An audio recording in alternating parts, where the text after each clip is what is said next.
oxu gününə həsr olunmuşdur. Kitab və Müəlliflər Günü 23 apreldə keçir.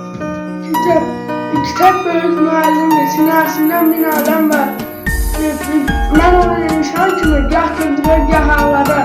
Dili yoxdur, o danışır, hər bir şeydən xəbər verir. Açar kimi səni bərdən.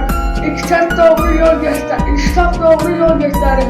Kitap ən böyük xəzinədir. Kitap ən doğru yol göstərir. Torpaqları kitab kömürlərini fəth etdi. Kitablar mənim dostum, onlarla ucalıram. Kitablar düzgün yolum, zirvəyə yol alıram. Mənim üçün kitabsız həyatın mənası yox. Düzgün mənalı yol, kitabla başlanan yol.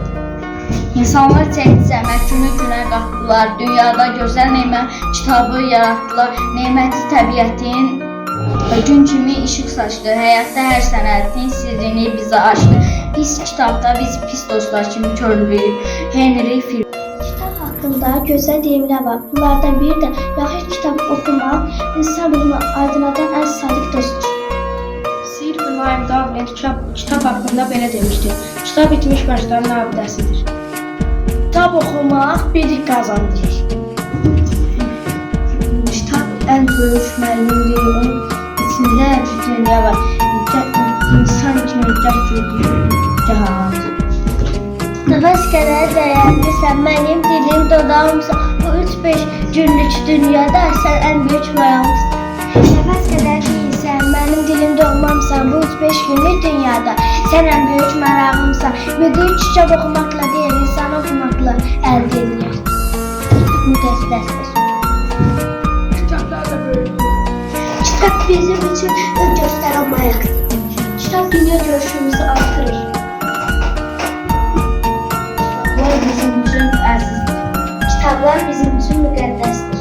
Kitablar bizim üçün bilik mənbəyidir. Biz kitab oxumaq çox sevirik.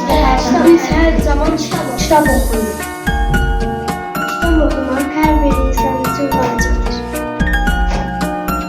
Kitab oxumaq hüquq qazandırır. Kitab oxumaq yaxşıdır. Kitab ən böyük xəzinədir. İnsan gücü ilə deyir, mütaliə etməklə kamilləşir. Kitab biliklərimizi artırır. Hər gün kitab oxumaq. Kitab müqəddəsdir. Kitab bizlər üçün müqəddəsdir. Kitab ən doğru yol göstərir. Hər bir kitab, hər bir söz xəzinədir. Kitab bizi gücləndirir.